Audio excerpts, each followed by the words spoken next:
cher Robert, je t'avoue que 6 ans après la tragédie, je reste un homme torturé, persécuté par ses souvenirs et ses douleurs, hanté par son inutilité et son impuissance à accomplir son devoir de survivant.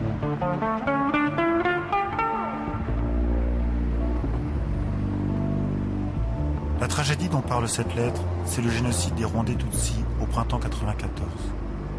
Le survivant qui l'écrit est Vénuste, un ami rwandais que je connais depuis plus de 20 ans. Il se sent coupable d'avoir survécu, alors que sa fille, sa mère, son frère, ses sœurs et plus d'1 million de Tutsis et de Hutus de l'opposition sont tombés sous les coups des tueurs.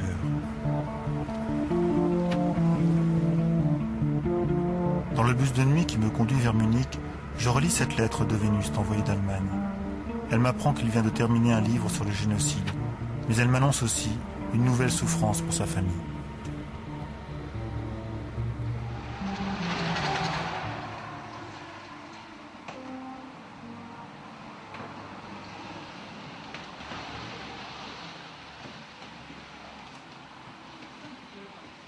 En arrivant dans l'appartement de la Kapuzinerstraße, je retrouve un père heureux de voir son fils Djibril découvrir la télévision.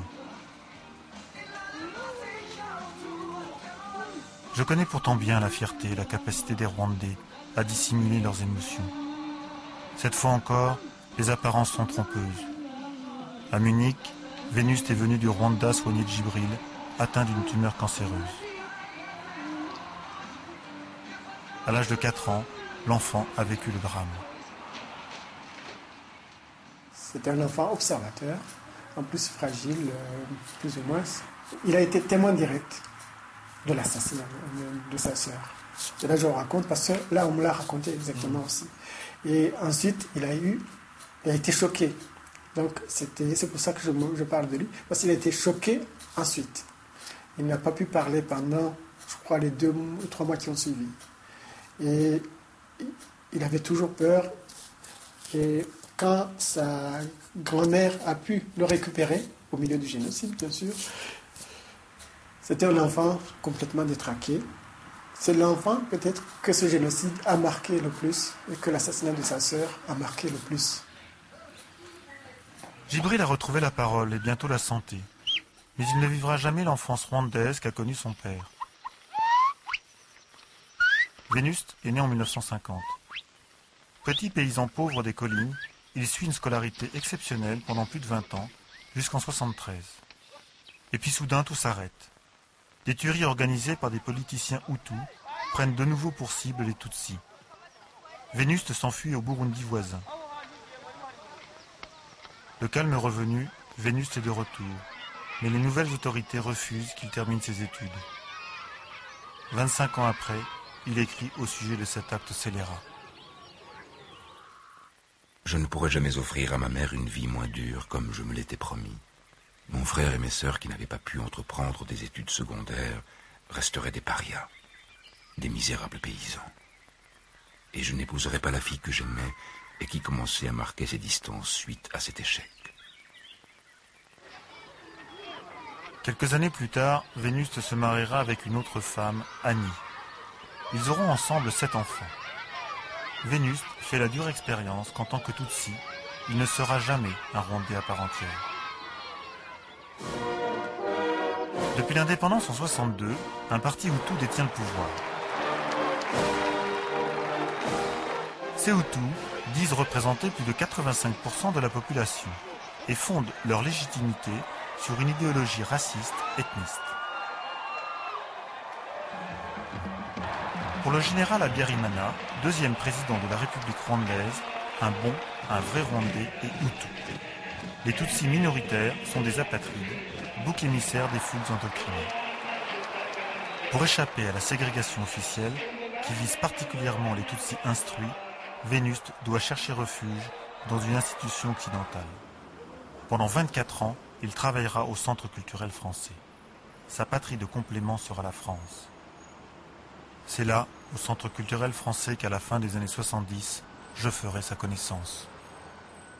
La France, pour moi, représentait un point de repère. Ces repères que je ne retrouvais pas dans mon pays.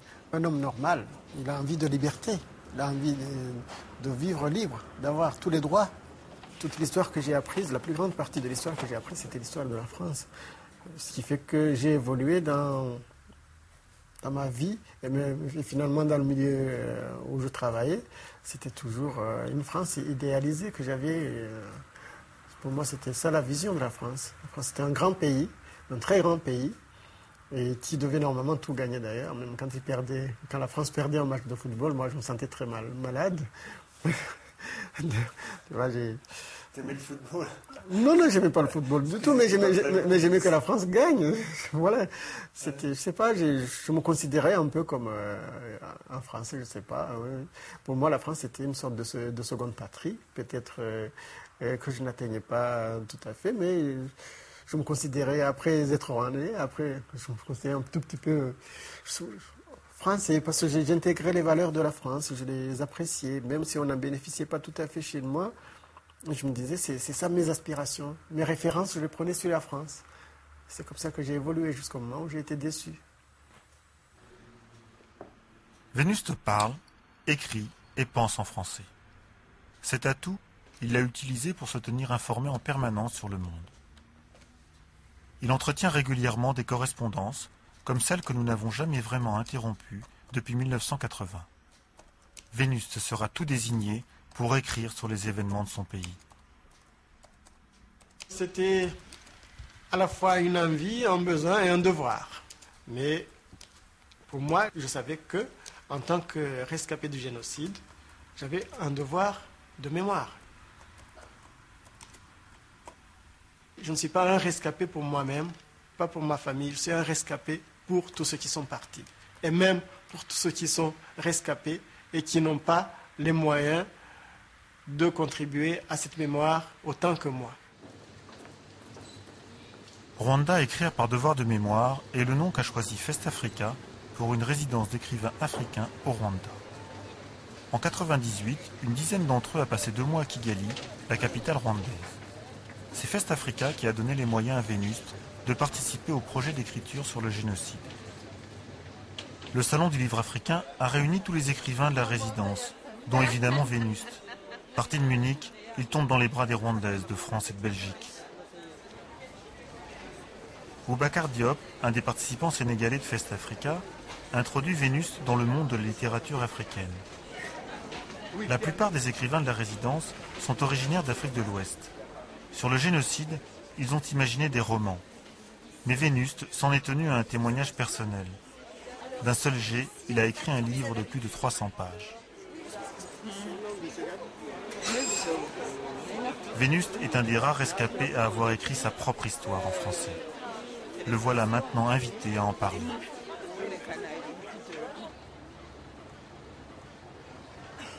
Si vous voulez que je vous parle de la mort de ma fille, ça va être un peu dur parce que je l'ai écrit, mais en parler, ce n'est pas aussi facile. Ils ont tué ma fille, c'est vrai. Et je crois d'ailleurs que c'est le premier chapitre de mon livre. C'était une enfant de 13 ans. Ma fille n'avait rien à se reprocher et ne savait pas ce que c'était que la politique, ni ce que c'était que les ethnies, et encore moins ce que pouvaient être les intérêts de la France au Rwanda ou ailleurs. Bon, ça je le dis parce que j'étais en droit en tant qu'employé de la France durant des années, employé fidèle et respectueux de la France. J'étais en droit d'espérer et d'attendre qu'il sauve mes enfants et qu'il me sauve moi-même. Et quand le génocide a débuté, j'avais été obligé de me séparer de mes enfants, dont ma fille. Alors, ma fille a été tuée à un endroit où elle s'était réfugiée juste les premiers jours. Elle a été assassinée par des miliciens qui lui ont tiré dessus au milieu de toute une autre foule. Elle a agonisé pendant des heures, je crois 15 ou 24 heures, je crois, toute seule dans une cour où évidemment les autres aussi étaient morts. Ma fille, sa mort m'a touché profondément et m'a marqué pour la vie. J'en souffre beaucoup, énormément. Et en faisant un témoignage sur elle, en fait, c'est ce que je mettrai d'ailleurs, ou c'est ce que j'avais mis dans la dédicace. Elle, c'est ma fille, mais elle, c'est également toutes les mères, toutes les filles, toutes les jeunes filles, toutes les fillettes qui ont souffert qui ont souffert ces horreurs. Parce que les femmes, elle avait 13 ans, c'était une enfant. Mais en général, les femmes, le sexe féminin au Rwanda, et les femmes ont énormément souffert de ce génocide parce qu'on les a ignominieusement torturées, on les a ignominieusement rabaissées avant de les tuer. C'est pour ça que j'ai commencé par ce chapitre et pour ça que je dois parler de ma fille. C'est un devoir pour moi, tant que je vivrai. Dans la salle, ma fille Emmanuelle assiste au débat. Aujourd'hui, Aimée, la fille aînée de Vénuste, aurait le même âge qu'elle.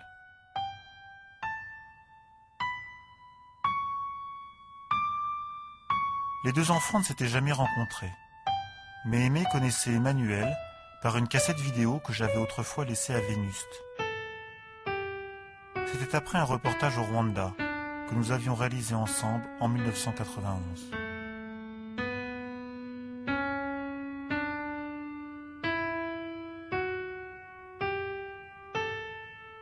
Trois ans avant le génocide, nous avions interviewé un journaliste du centre associatif Iwachu, sur les lieux mêmes où Aimée sera assassinée en avril 1994.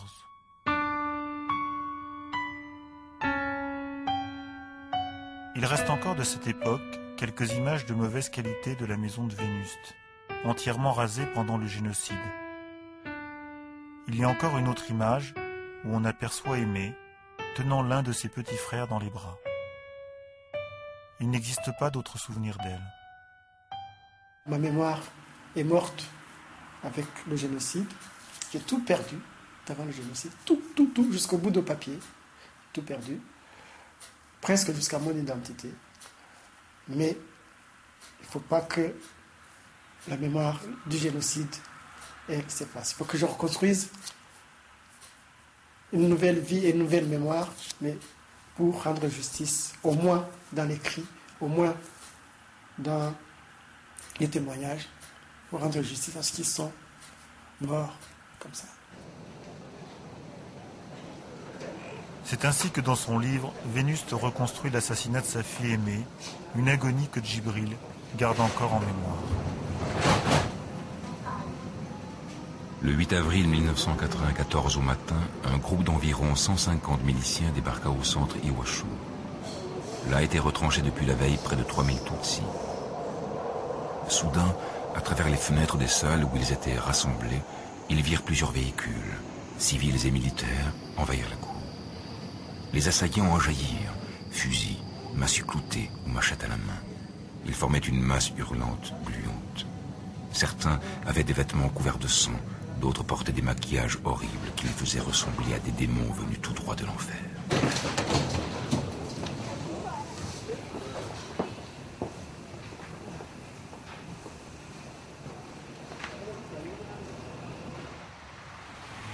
Aimée, complètement paniquée comme tous les autres enfants, courait pour échapper à la mort. Elle ne voyait plus personne d'autre que ses tueurs.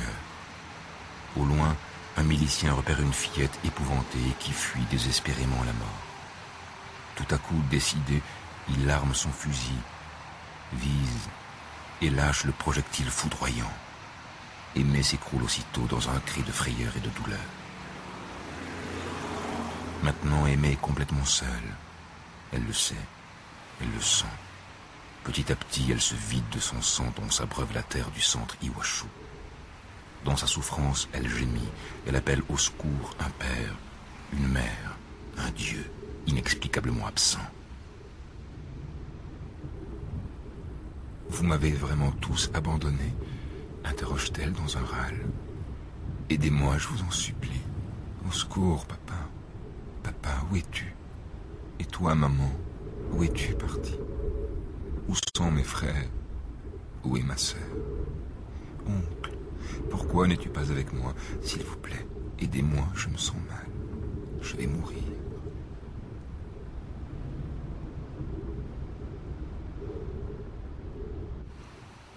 La première fois qu'au Rwanda j'ai entendu quelques bribes de ce récit, c'était au milieu de la nuit. Dans la demi-obscurité, Vénuste sanglotait. Chez les Rwandais, on ne pleure pas devant les autres. En toutes circonstances, il faut savoir rester digne. Le récit de la mort d'Aimée, Vénuste attendra longtemps avant de pouvoir le reconstituer. Je l'ai construit en fonction des informations que j'ai recueillies petit à petit auprès des gens qui étaient avec elle, qui étaient présents à Kabusunzu, dans ce centre. C'est vrai qu'au départ, je ne voulais pas aller dans ce lieu, parce que je pensais que j'allais y mourir moi aussi, ou y mourir de tristesse. Donc j'ai fui, franchement. Pendant 2, 3, 4 ans, j'ai fui ce lieu. Je l'ai évité. Mais évidemment, 4 ans après, surtout quand j'ai commencé à écrire ce livre, parce que je me suis dit, il faut quand même que je contribue à ce devoir de mémoire. Et ce n'est pas honnête de ma part de fuir toute la réalité de ce qui s'est passé. Ce n'est pas ça, aimer son enfant. Ce n'est pas ça, aimer les siens. Mais ça m'a fait mal, bien sûr, d'y aller. Mais aujourd'hui, je suis content d'avoir pu franchir ce pas. Témoigner pour les siens n'est pas le seul but de Vénuste. Son livre s'intitule France-Rwanda, les coulisses d'un génocide. Il lui faut aussi régler des comptes avec le gouvernement français et ses représentants civils et militaires en Afrique. La France, qu'il avait en quelque sorte adoptée après l'arrêt de ses études, la France se déclare ouvertement l'allié du président Habyarimana à partir de 1990 et jusqu'en 1994. Le dictateur doit en effet faire face à la rébellion armée du FPR, principalement constituée de Tutsis réfugiés à l'étranger depuis l'indépendance. Sans l'aide militaire et politique de la France, l'armée rwandaise n'aurait pas pu contenir la rébellion et la dictature se maintenir devant les forces grandissantes de l'opposition intérieure. C'est ce régime, ami de la France, qui mettra à exécution le génocide des Tutsis, imaginé pour sceller dans le crime l'unité de tous les Hutus. Pour Vénuste, comme pour beaucoup de Rwandais ayant vécu les années d'avant 1994, la France s'est rendue complice des instigateurs du génocide, les Hutus extrémistes alliés du général Habyarimana. Alors, Habyarimana, lui, ruminait sa vengeance en préparant avec ses proches, ses milices et ses amis français le génocide. Si je décrypte là, je dis Habyarimana ruminait sa vengeance en préparant, il prépare le génocide avec des amis français. Oui. Il prépare le génocide. Oui. Hein? Enfin, il sait ce qu'il prépare, lui. Mais oui, eux oui. aussi, ils savent ce qui peut arriver. Ils savent ce qui s'est passé, mais préparer un génocide, ça veut dire qu'on est à une table, on a un plan et on dit, bon, on va tuer un tel, on va faire ceci, tu vois. C'est une accusation qui est vachement grave. En tout cas, l'esprit, c'est ça, c'est que le génocide s'est préparé au vu, au su et avec la participation de ces gens-là. Alors justement, c'est ça ce que j'aimerais bien aller voir. En 1992, 1993 et 1994, à la veille de la phase finale du génocide, Karamira Froduald, Bangura Daniel, Naïmana Ferdinand, Dirorera Joseph, Bonapeka Stanislas, Baragouiza Jean Bosco, Justin Muganzi et d'autres extrémistes sont devenus peu à peu des familiers de l'ambassade de France. Et dès 1993, ils font partie du cercle des intimes du chef de mission, de l'ensemble de la mission d'assistance militaire, des responsables de Noroît, des ambassadeurs et de la directrice du centre culturel. Pendant toute la période de préparation du génocide, des dîners tournants privés réunissent responsables français et certains Hutus extrémistes. La directrice du centre est parmi les organisateurs de ces échanges compromettants. C'est des choses qu'elle ne cachait pas et de toute façon qu'elle n'aurait pas pu cacher. Une réception, ça ne se cache pas. Quand on reçoit des politiciens rwandais, ça ne se cache pas. Parce que quand alors qu'on a un personnel domestique rwandais, alors qu'on vient chercher des chaises au centre, alors que tout le centre doit s'occuper un peu aussi de ça. Donc c'était pas difficile, c'était pas impossible, c'était pas possible à dissimuler, à cacher, même s'il avait voulu.